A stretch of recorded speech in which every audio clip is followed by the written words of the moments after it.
तो आज हम लोग कुछ बायोलॉजी का चैप्टर कुछ टॉपिक लेकर के आए हैं। तो आज हम लोग पढ़ेंगे क्रोमोसोम के बारे में। तो आज देखते हैं कि आप लोगों को पसंद में आता है कि नहीं। ये वीडियो पसंद में आएगा तो चलिए ठीक है। तो आज हम लोग को जो पढ़ना है वो जो टॉपिक है क्रोमोसोम, ध्यान रखेंगे क्रोमोसोम। तो यहाँ पे हम लोग देखते हैं, जैसे मान लीजिए यह एक सेल है, सेल के बीच में आप लोग देखे होंगे न्यूक्लियस, और न्यूक्लियस के अंदर जो होता है डीएनए होते हैं। तो जब सेल डिवीजन होना रहता है तो सबसे पहले जो डिवीजन होती है वह न्यूक्लियस की होती है। तो न्यूक्लियस के डिवीजन होते समय यह जो क्रोमोसोम होते हैं, यह जो डीएनए होते हैं, यह छोटे छोटे भागों में टूट जाते हैं। और जब ये छोटे छोटे भागों में टूटेंगे तो ध्यान दीजिए यह भी यू सी ईटीसी के आकार में हो जाते हैं। इन्हें ही हम लोग क्रोमोसोम के नाम से जाना जाता है। तो आप लोग कहेंगे एक आपके माइंड में एक कॉन्सेप्ट बन गया होगा कि क्रोमोसोम हमारे बॉडी में कहाँ पे पाया जाता है, तो कहेंगे सेल के न्यूक्लियस के अंदर पाया जाता है। ध्यान रखिएगा, जो टर्म क्रोमोसोम है यह दो शब्द के मिलने से बना होता है। पहला होता है क्रोमो और दूसरा होता है सोमा। तो याद रखेंगे, क्रोमो मीन्स होता है कलर, मीन्स कलर कहने का मतलब कोई रंग हो, जैसे ब्लू, रेड, येलो, ऐसे कोई कलर। तो क्रोमो मीन्स कलर और सोमा मीन्स होता है बॉडी। मीन्स न्यूक्लियस के अंदर पाए जाने वाले कलरफुल बॉडी को ही क्रोमोसोम के नाम से जाना जाता है। आ गया समझ में? एक बात और समझिए, न्यूक्लियस के अंदर पाए जाने वाले डीएनए, आरएनए या फिर न्यूक्लियस के अंदर पाए जाने वाले जो भी डीएनए है या फिर जो भी स्ट्रक्चर है, जब उसे हम लोग एसिडिक कलर से रंग दें तो उसकी जो बॉडी है वो कलरफुल हो जाए, तो उसे ही हम लोग क्या कहते हैं, क्रोमोसोम के नाम से जाने जाते हैं।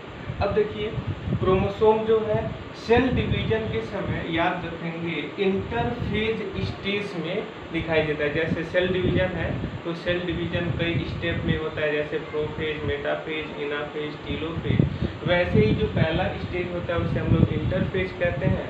तो याद रखेंगे क्रोमोसोम कब देखने को मिलेगा, तो इंटरफेज स्टेज में। अब देखिए मोस्ट इम्पॉर्टेंट टॉपिक, सेल के अंदर पाए जाने वाला क्रोमोसोम का खोज सबसे पहले एक साइंटिस्ट थे वॉल्डेयर, जिन्होंने 1888 में सबसे पहले खोजा।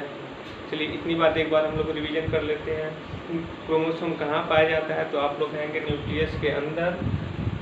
दूसरी बात है, क्रोमोसोम दो शब्दों से मिलकर के बना है, क्रोमो सोमा। क्रोमो मीन्स होता है colour, Soma means body, means nucleus के पाए जाने वाली वैसी बॉडी जो कि एसिडिक डाई रंगने से वो कलरफुल हो जाए, उसे ही हम लोग क्या कहते हैं, क्रोमोसोम के नाम से जानते हैं। इसका खोज सबसे पहले किसने खोजे थे, वॉल्डेयर ने। अब देखिए, यदि हम लोग नॉर्मल लेंथ देखें, नॉर्मल यदि क्रोमोसोम की साइज देखते हैं तो वो होता है 0.2 माइक्रोमीटर से 20 माइक्रोमीटर तक लंबा हो सकता है। लेकिन एक जैसे छिपकली आप लोग देखे हैं, तो इसलिए बहुत अच्छा है यदि छिपकली देखे होंगे। तो छिपकली की ही एक प्रजाति है जिसका नाम है ट्राइटोरस विरिडिसेंस। इसमें देखा गया है क्रोमोसोम 350 लेकर के 800 माइक्रोमीटर तक लंबा होता है। इसमें ट्राइटोरस विरिडिसेंस में।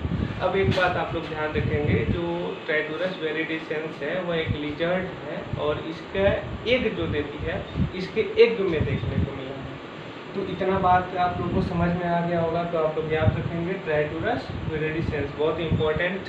अब नेक्स्ट आते हैं हम लोग क्रोमोसोम के स्ट्रक्चर पे। आप लोग ध्यान दिए होंगे कि जो क्रोमोसोम होता है ऐसे स्ट्रक्चर होता है। तो इसी को थोड़ा सा हम लोग अच्छे से पढ़ेंगे। जो ये वाला स्ट्रक्चर है उसे मान लीजिए इधर हमने साइज में बनाया है, जो ये वाला है उसे इधर बना दिया। तो एटोल आप लोग ध्यान रखेंगे, यहाँ पे यह जो है इसको हम लोग कहते हैं क्रोमैटिड।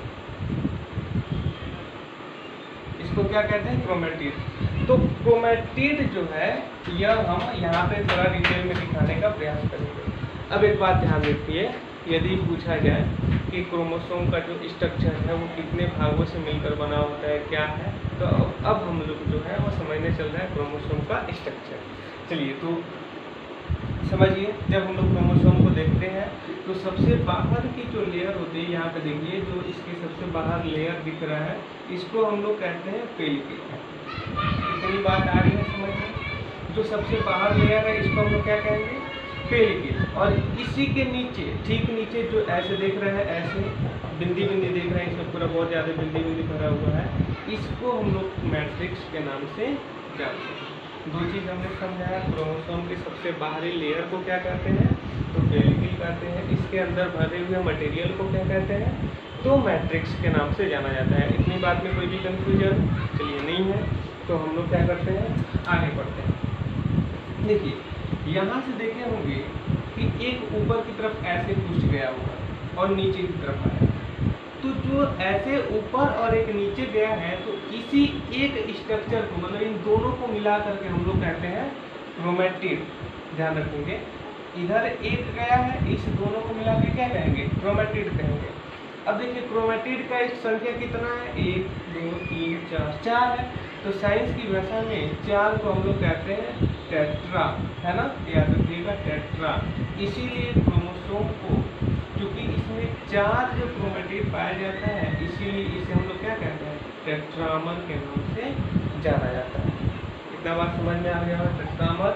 अब एक बात और भी समझिए, जो टेट्रामर क्रोमेटिड है, इस क्रोमेटिड में देख रहे होंगे एक ऊपर जा रहा है, मतलब एक कहने का मतलब 2 ठे ऊपर जा रहा है कुछ, और 2 ठे नीचे आ रहा है।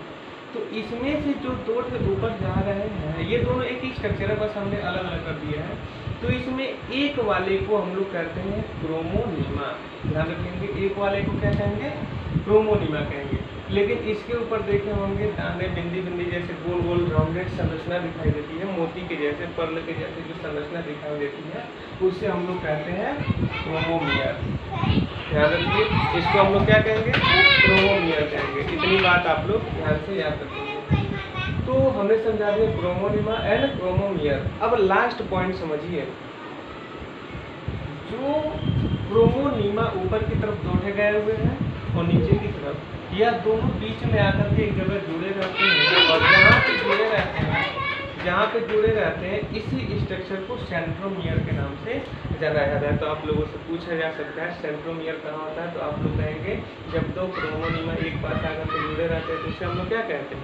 सेंट्रोमियर के नाम से जाना जाता है।